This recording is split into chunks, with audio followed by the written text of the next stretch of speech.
Lute Olson, welcome to the Seth Davis Show. Well, thanks. What a pleasure to be with you, my friend. It's been too long, and we miss you. I think we probably miss you more than you miss us.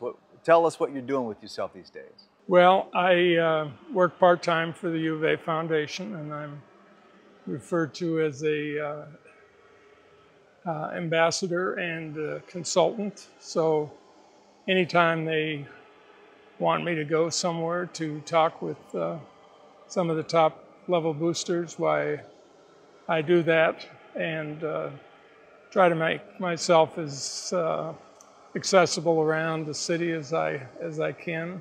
So as you describe it, you help them raise money, but you don't have to ask for money. You don't want to ask anybody for money, right?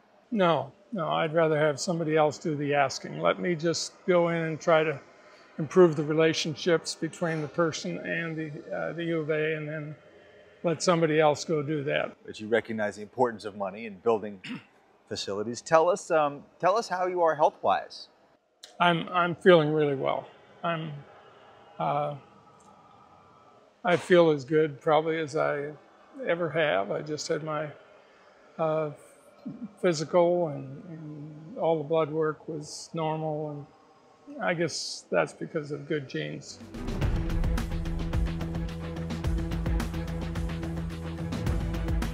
What do you miss the most about coaching? What do you miss the least about coaching? The least would be the recruiting, and especially now where it's so much of it is done with the spring and summer league coaches, and that I don't like. But as far as what I miss about practice, I miss the practice of the. Every coach says that, right? Yeah, I miss the because practice. Not the games as much. No, that's where you really get the close personal attention from the kids, and you know, we've always operated on this premise that if you recruit good people, they'll find a way to be successful. If you recruit bad people, they'll find a way to ruin your program. And through the years, we've had great young people to work with, and anytime I watch a practice session, you get sort of itchy. You'd like to be out there, but do you watch practice? You come to practice, watch Sean Miller out here, and yeah, Sean has made it clear that anytime I want to come and watch a practice, just show up. So I watched them on the first day, and I love to watch guys in practice because that really tells you a lot about them. If they give it 100% practice, which is something we demanded of our players, then you never have to worry about them playing hard in games.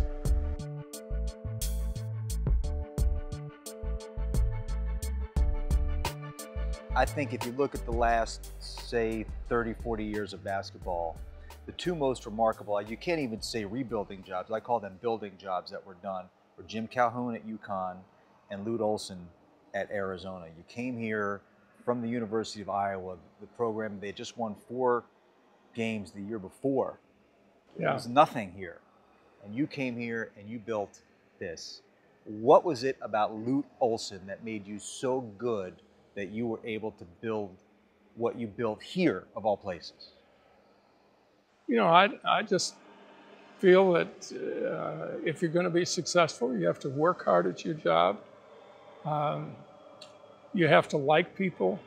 And, you know, in the recruiting, it was a case I enjoyed watching the young people and then meeting them and meeting their parents and meeting their high school coaches.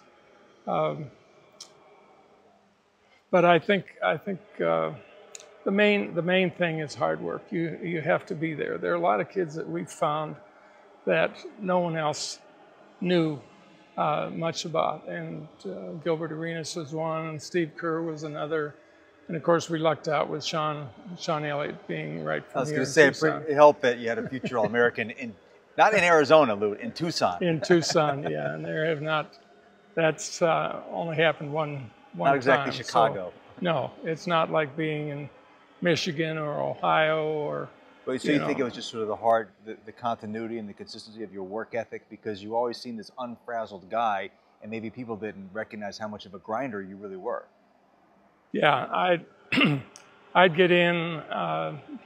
the gyms very early and stay very late, and sometimes people would say, well, who are you watching in this game? Well, I don't know. There may be somebody that hits with me and that I'd like to have in our program. So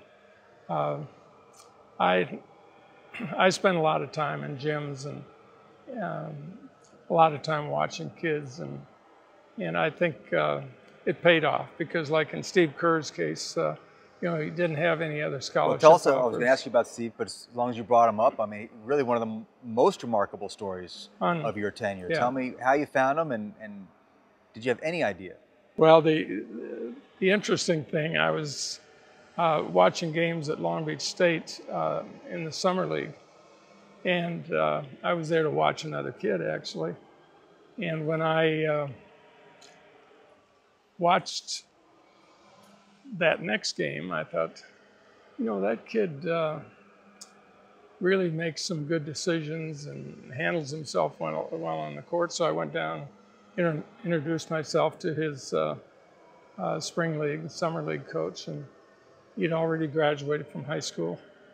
I just felt like he was a guy that I came in early the next day, watched him shoot. He shot the ball really well, but what I liked about him is he just didn't make mistakes, and that continued with him. Of course, a kid that had only one scholarship offer, and then he ends up 15 years in the pros and 5 championship rings. But he's a perfect example of what I'm saying, that if you recruit good people, it's amazing what they'll accomplish.